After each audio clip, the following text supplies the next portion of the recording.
How you doing? Eric here from Chaparral Motorsports. We're back again with our bolt project. Now in the first video, you saw us install the passenger seat, the sissy bar, the backrest pad, the side plates, and the passenger footrests. We're going to move to the front of the bike this time, and we're going to install Star Accessories tall handlebars. Now as you can see, you get about 5 inches of rise. They've got nearly 6 inches of pullback, and they're 29 inches wide. Made out of steel, then powder coated black. Pretty aggressive design here with this miter cut at the top. It'll be like a little mini ape for you. The nice thing about this is when you install these, all you have to do is install extended throttle, brake line, clutch cable. You don't have to do any extended wiring, which is very important and a very nice feature when installing these handlebars. So we're going to move on to that part of the project, and we're going to get started by removing the tank first. So to get started, we need to remove the gas tank. This is one of our floor models, so it didn't have fuel in it, but before you start, you want to make sure you drain most of the fuel out of the tank. We're going to remove the fuel line to the fuel pump. Just use a screwdriver. You're going to pop this tab out like that. Make it a little easier to work with. You can pull the line out of the retainer clip, pull it out of this clip here as well, and then you can separate the line just like that. You can tilt this back a little bit, help keep the fuel from pouring out. Make sure you have a catch can. Up at the front, we need to remove the fuel return hose. So we're going to throw a set of channel locks on this hose clamp, squeeze it together, move it down a bit, and wiggle the hose off the nipple like that. At the back of the tank, we can remove the 2 mounting bolts.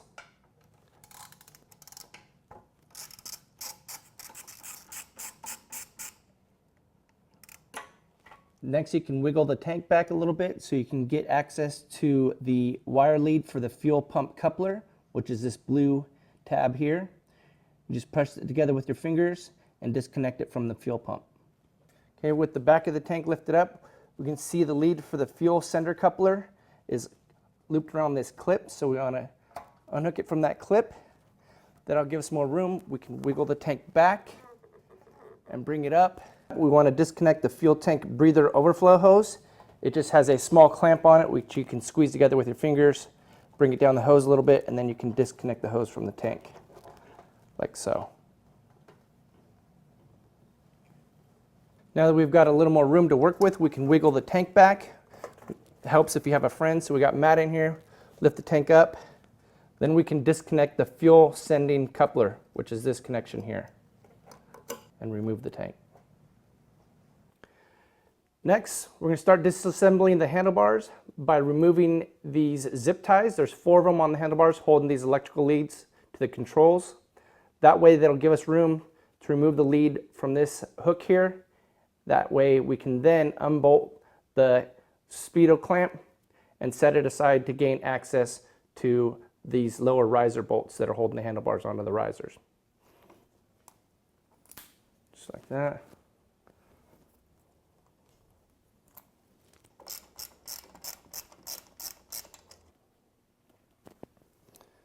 Use a towel, cover up the speedometer so it doesn't get scratched up.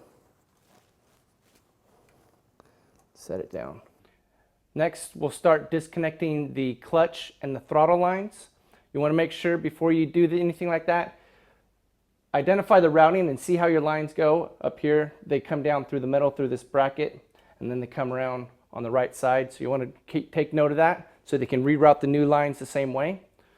So we'll get some slack over here. Over on the right side, we're going to crack these 2 nuts loose so that then we can get some more adjustment to get some play to disconnect the barrel from the catch down there.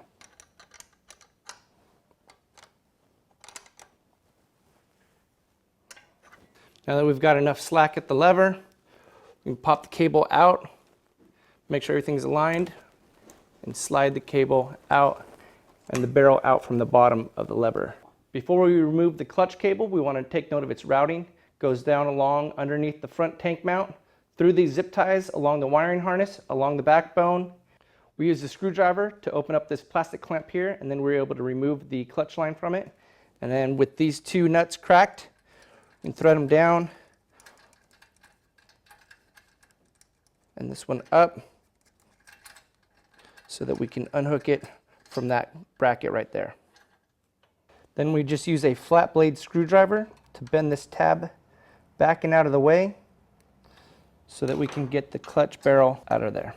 Now that we have the clutch line totally disconnected, we can slowly glide it out from the bike.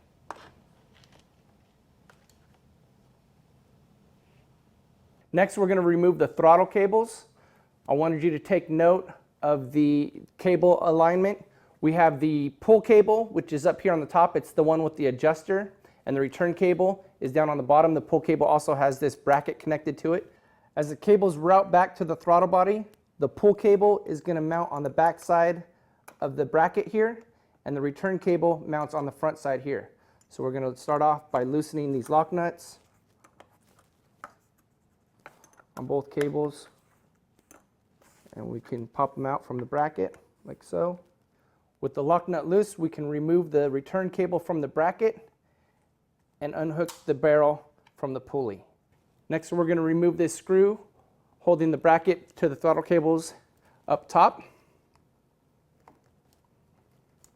Next, we're going to remove the top and bottom screw from the switch housing so that we can pull the switch housing apart and disconnect the throttle cables from the throttle sleeve.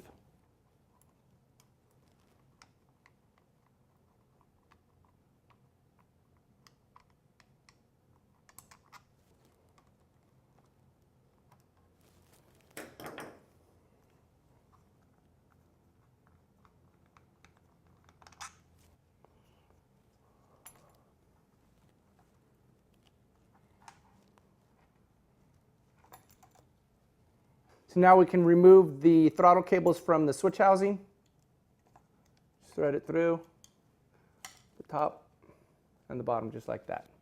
Want to make sure we retain this clip because we'll reuse it when we install the new throttle cables. And just guide the cables out.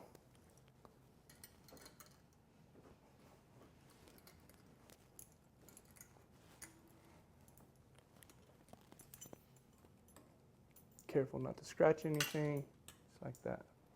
We can now remove the grip, it just slides right off. We can let this end of the housing just hang like that for now. To bleed the front brake, we'll remove the 2 screws from the reservoir cap, and then we'll remove the cap.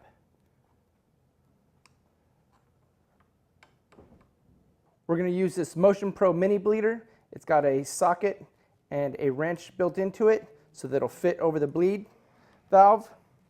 Now we can bleed the brakes. The way this tool works is it allows you to crack the bleed valve, open it up so that the fluid will come out, but air won't go back into the line. So we'll crack it open and have Matt apply some pressure to the brake. Now before we remove the brake line from between the caliper and master cylinder, we're going to get it loose from these mounting brackets here. Next, with the brackets unbolted, we can remove them from the brake line and note the routing of the brake line from the top to bottom. Next, we can remove the lower banjo fitting from the caliper, and you want to be sure not to lose the bottom washer. You're not going to reuse it, but you still don't want to lose it.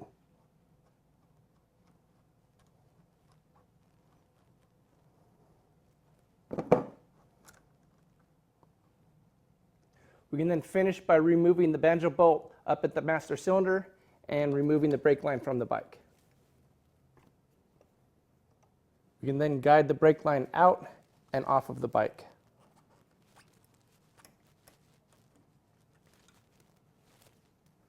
With the brake line removed, we can continue stripping down the handlebars. We need to get this grip off so that we can slide the clutch perch off the handlebars. We remove the 2 screws holding the switch assembly. Get the back side out of there. We'll just let the front side dangle down. There's 2 ways you can get the grip off. You can either cut it off, or you can use an air hose and a little nozzle to break the glue loose and slide it off. I like to keep as many parts as I can in good working order so I can reuse them for other projects. So I'm going to go ahead and try and bust this off with an air hose.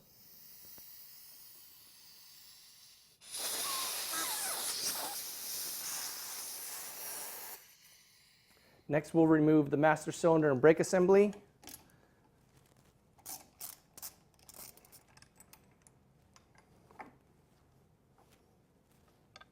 Next, we will remove the clutch mount.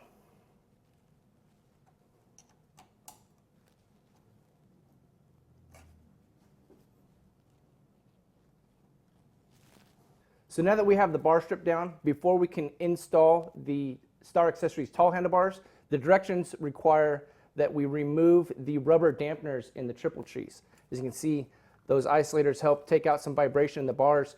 With the tall handlebars, that vibration would be, or that movement would be exaggerated, so they'd be really sloppy. So they want to replace those dampeners with these steel washers. So we're going to replace them at the top and at the bottom. So we've left the handlebars in place. That way we can crack the nuts underneath the risers without the risers spinning around. So that's what we're going to do now. So we're just going to use a 19mm socket to get on the underside of the triple tree and loosen the riser mount bolts. We'll do this side, the left side of the bike first, and then hit the right side. Once we get them loose, then we can go ahead and remove the bars and remove the risers. So we've got the riser nuts off from the underside of the triple tree. Now we can just lift the whole assembly off at one time. So underneath the risers, we can see these two washers here. We're going to pull those out and set those aside. They will be reused. And these are the rubber dampeners that we need to remove here. In place of the rubber dampeners, we're going to install the washers that came with the handlebar kit. And then the stock washers will go back over on top. These two washers need to go underneath on the bottom side of the triple clamp when we install the handlebars. So while we've got everything disassembled, we're going to take advantage of the extra space, and we need to reroute the wires for the switch housings. In the stock formation, the wires run from one side and cross over the front of the neck to the other side. So what we're going to do is remove the right side switch housing wires from this zip tie in the middle of this mounting bracket so that we can reroute it back behind the neck. And we'll do the same for the left side as well. We need to remove these connectors here so that we can then reroute this wiring lead from in front of the neck back behind the neck through this gap right here. So with the connectors unhooked, we're just going to pull the line out from the front of the neck. Kind of got to fish it through here. It's a little tight.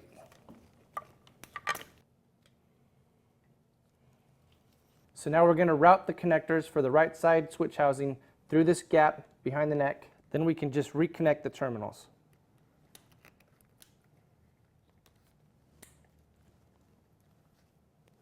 Then we just do the same thing with the other side.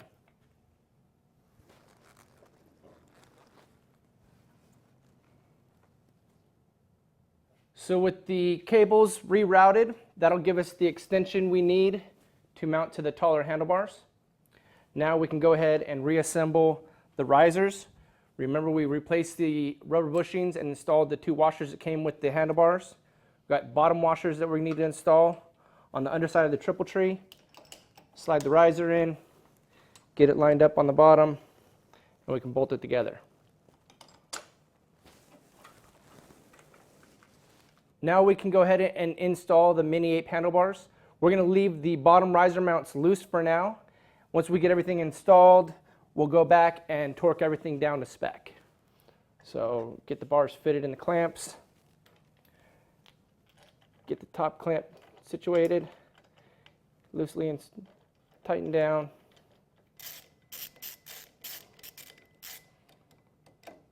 Now we can start reassembling the handlebars. We're going to start by installing the clutch assembly. Just like on the stock bars, there's an index mark here so we can line it up so it'll be center of this gap here.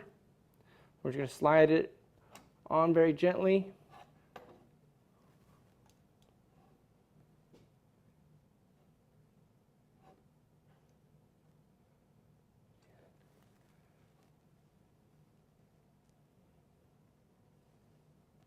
We want to line up the clutch assembly so that it's flush with that index mark.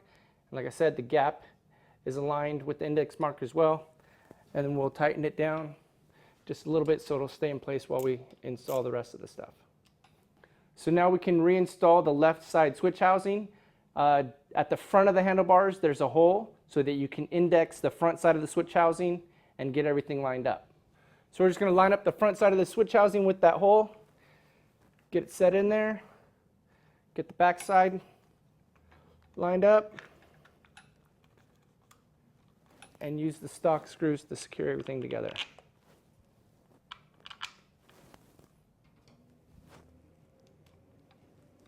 Then we can go ahead and plug this connector back in, just like that.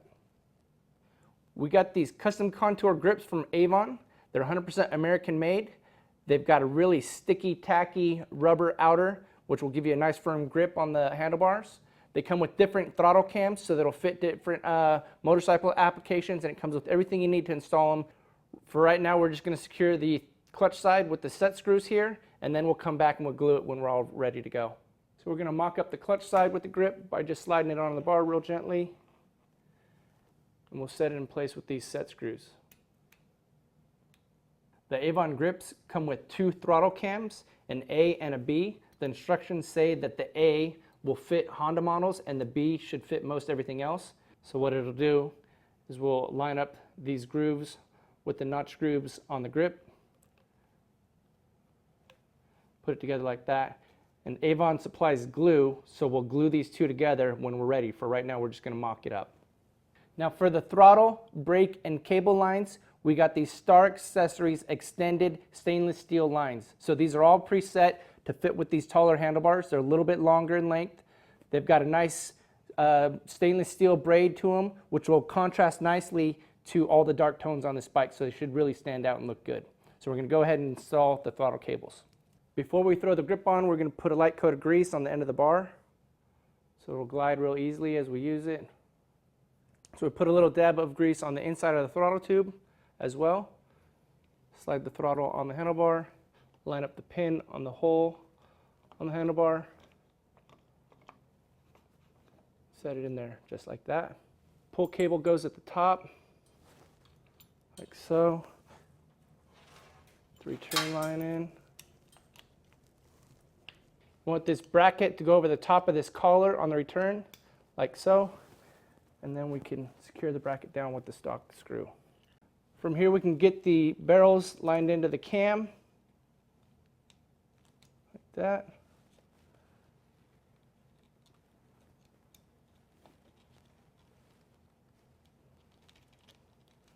Like that. Pull the slack out. Now we'll fit up the back side of the switch housing. We'll get this electrical line into the hole here. Get it lined up.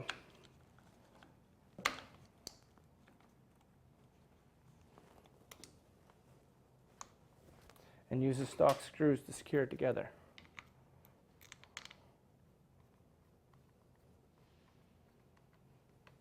So we have the new extended cables routed exactly how the stock ones were. Now we just need to connect them to the pulley and then secure them to the bracket. Once we have everything installed, we'll go back and we'll readjust everything and make sure that the handlebars spin freely and that the throttle and return cables move correctly. So we'll go ahead and hook it up to the pulley. So we've just got the cables finger tight on the throttle bracket for now, and we'll come back and double check them and get them adjusted when we're finished. Up at the throttle, we're going to give it a couple quick turns, make sure it operates smoothly, which it does, and we'll let it go and see if it snaps back, which it does. So it seems to be okay for now, and once again, we'll come back and get it fully adjusted when we're done. Next, we're going to install the extended clutch cable. However, before we hook it up to anything, we're going to route it through the cable guides the same way that the stock clutch cable was routed. So we'll go through here first. We go through the second guide along the front of the backbone here. Then it's going to go along the backbone, following this wire harness, down through this cable guide here. And we'll guide it into the clutch cable holder on the engine case. Finger tight for now. Up at the top, we'll put a light coat of grease on the barrel. Line the barrel into the bottom of the lever. We're going to pull the cable and get it through the adjuster here. Just get it so it's locked in for now.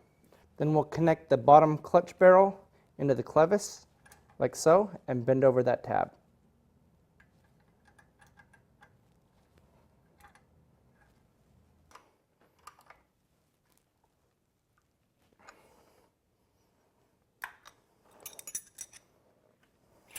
Okay, we got a lot of play in the lever, so we're going to do a light adjustment on the clutch, and then we'll come back and do a final adjustment once we're completed.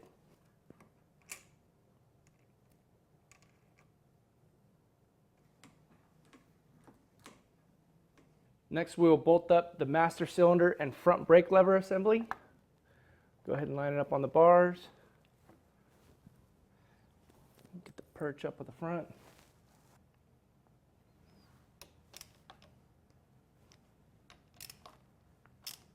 Next, we'll reinstall these electrical connectors to the underside of the hand control.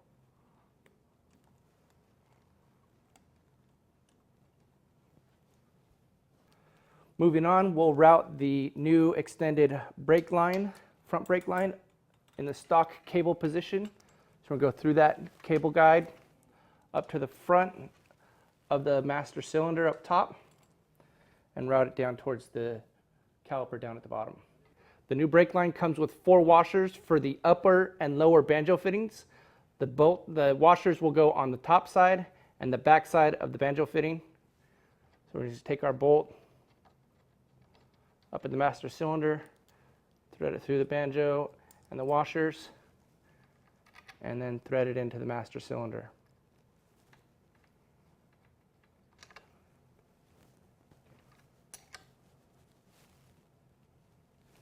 Down at the caliper, it's going to be the same thing. 2 new washers over the banjo fitting and the banjo bolt, and then thread it into the caliper. Then we'll go ahead and reinstall these cable guides onto the brake line. Okay, so next we are going to bleed the front brake. As you can see, we took the bike off the lift so that we could get the master cylinder to set it a little bit more level for this process. Now there's 3 different ways you can bleed brakes, probably more than 3, but the most common is you can do a reverse bleed, which push fluid up from the caliper up into the master cylinder. You can use a mighty vac, which will suck fluid down and get it through all the way down to the master cylinder. Or you can do the more traditional way and just pour the fluid in and let gravity do its work, draining down to the caliper, and use this Motion Pro mini brake bleeder, which is what we're going to do. Now it's important to note what type of fluid your bike takes. Refer to your manual for that. For this bike, we're going to use .4 brake fluid. So now that we got the front brake bled, we can check the position of the handlebars, make sure it's exactly where we want, which we like that positioning there. So now we can tighten the handlebar clamps. When doing so, you want to tighten in a crisscross pattern, so you can tighten one bolt on the top and the bottom bolt on the other side, and then switch and do the opposite sides.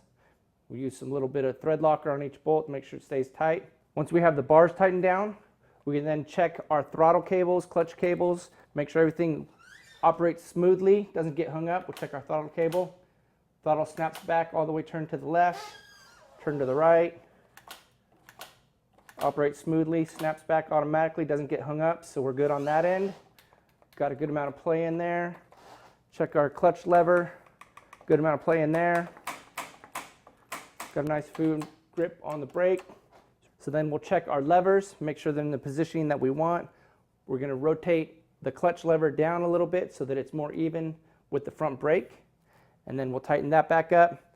We've already got the double-sided tape that came with the Avon Grips in place on the handlebar for the left side, so that's going to stay nice and firm. And then the last thing we need to do is reinstall the gas tank, and we'll be done. So that wraps up the installation of Star Accessories tall handlebars, or the baby apes if you will, the braided stainless steel extended throttle, brake, and clutch lines, and the Avon Grips. Now for the next project on this Star Bolt, we're going to be installing Star Accessories mini fairing, fork gaiters, and the fender eliminator at the rear. So be sure to check out that video. And remember, at Chaparral Motorsports, we have 3 ways for you to shop. You can call and speak to our knowledgeable sales staff. You can click your way through a great shopping experience at shapmoto.com, or you can come visit us at our 160,000 square foot motorsports superstore. As always, thank you for watching and enjoy your ride.